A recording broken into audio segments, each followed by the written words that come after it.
Hello everyone, back to my channel. Good evening সবাইকে। সবাই কেমন আছো? আশা করি খুব ভালো আছো, আর আমিও খুব ভালো আছি। তো আজকের ব্লগটা শুরু করছি সন্ধ্যার থেকে। এখন প্রায় 7:30টার মতো বাজে। তো বাবা হাট থেকে এসছে, কী কী নিয়ে এসছে সেগুলোই মা নামিয়ে নিচ্ছে ব্যাগ থেকে। তো সেটাই তোমাদের দেখাচ্ছি। তো তোমরা কন্টিনিউ ব্লগটা দেখো পুরোটা।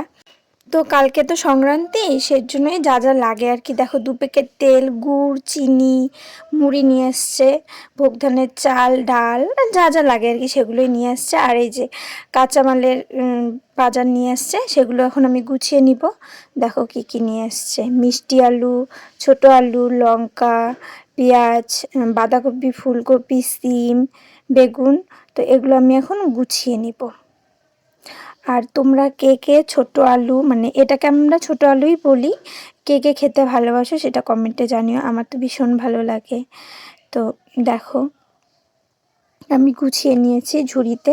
ঝুড়িতে আগের কোনো সবজি ছিল না, শুধু কয়েকটা পেঁয়াজ ছিল। তো সেগুলোই গুছিয়ে নিলাম। আর এদিকে মা হচ্ছে মুড়ির মোয়া বানিয়েছে, আর এখন বানাচ্ছে হচ্ছে চিড়ার মোয়ার জন্য গুড়টা আর কি জাল দিচ্ছে। তো দেখো বাবা আর মা মিলে এখানে চিড়ার মোয়া করছে। আমি তো করতে পারি না, তাই আমি শুধু ভিডিও করছি, আমি এগুলো পারি না করতে। আর তোমরা কে কে খেতে ভালোবাসো কমেন্টে জানিও। আমার কিন্তু খেতে ভীষণ ভালো লাগে, কিন্তু করতে পারি না। দেখো খুব সুন্দর হয়েছে। এটা হচ্ছে চিড়ার মোয়া, আর এটা হচ্ছে তিলের মোয়া। আর এদিকে আমি রাতের নিরামিষ আজকে, তো নিরামিষ ছোট আলু সিদ্ধ করে দিয়েছে মা, সেটার তরকারি করছি ডালের বড়ি দিয়ে। আর এটা কালকে সকালবেলা হবে। এটাকে আমরা বতুয়া শাক বলি, তোমরা কে কী বলো কমেন্টে জানিও। তো এটা হচ্ছে পরের দিন সকালবেলার ভিডিও, মানে রবিবারের ভিডিও। আমার ঘুম থেকে উঠতে প্রায় 7:30 বেজে গেছিলো।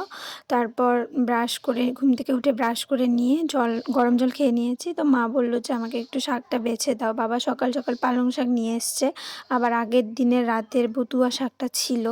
তো মা এখন পালং শাক করবে মাছের তেল দিয়ে, আর হচ্ছে বেগুন দিয়ে, আর বতুয়া শাক করবে, আর সব কিছু দিয়ে একটা চচ্চড়ি করবে সকালবেলা। আর এদিকে দেখো চিকেন মা সব রেডি করে রেখেছে, আর আমি স্নান করে চিকেন করব। একদম আলুটাও ভেজে রেখেছে। আর স্নান করে এসে আমি তো বরকে খেতে দিয়ে দিয়েছি। দেখো বতুয়া শাক, অর্ধেকটা মাছ ভাজা দিয়ে দিয়েছি বরকে, চচ্চড়ি মাছের তেল দিয়ে বেগুন দিয়ে, সে পালং শাক খুব টেস্টি হয়েছিল, ওগুলো আমিও খেয়ে নিয়েছিলাম বরকে দিয়ে।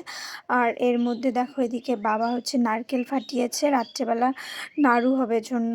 আর একটা নারকেল শুকে গেছিলো। দেখো এই নারকেলটা কিন্তু খেতে খুব টেস্টি লাগে। তোমরা কে কে খেতে ভালোবাসো কমেন্টে জানিও। আর এদিকে প্রায় হচ্ছে 12:30 বেজে গেছিলো। তো আমি চিকেন বসিয়ে দিয়েছি দেখো। আর মা তো খাবে না চিকেন, তাই মায়ের জন্য মাছের একটু কারি করে দিব। তো আমার বর তো আর সকালবেলা খেয়ে নিয়েছে, তো দুপুরবেলাও খাবে না, আমার শ্বশুরবাবাও খাবে না। দুপুরবেলা খাওয়ার মধ্যে শুধু আমি আর মা। তো আমার বর আবার গেছিলো আজকে পিকনিকে, আসবে কখন তার ঠিক নেই, রাতে খাবে। তো আমি এই যে দেখতে পাচ্ছ লেগ পিসটা ভেঙে কি অবস্থা হয়ে গেছে। লেগ পিস খেতে খুব ভালোবাসি আমি, হচ্ছে কষানির লেগ পিস তুলে রেখে দিয়েছি, আর বাবাকেও দিয়ে দিয়েছি। তো দেখো ফাইনালি আমার চিকেনের কালারটা কি সুন্দর এসছে, আর খেতেও বেশ ভালো হয়েছে। আর তোমরা কে কে লেগ পিস খেতে ভালোবাসো কমেন্টে জানিও প্লিজ। কেমন লাগলো ভিডিওটা সেটাও জানিও। সবাই ভালো থেকো, সুস্থ থেকো, টাটা। এই যে আমার লেগ পিস খাবো এখন আমি। তো আমি খেতে থাকি, তোমরা কন্টিনিউ ভিডিওটা দেখো পুরোটা। কেমন লাগলো জানিও, ভালো লাগলে subscribe, comment, share. So tata, bye bye.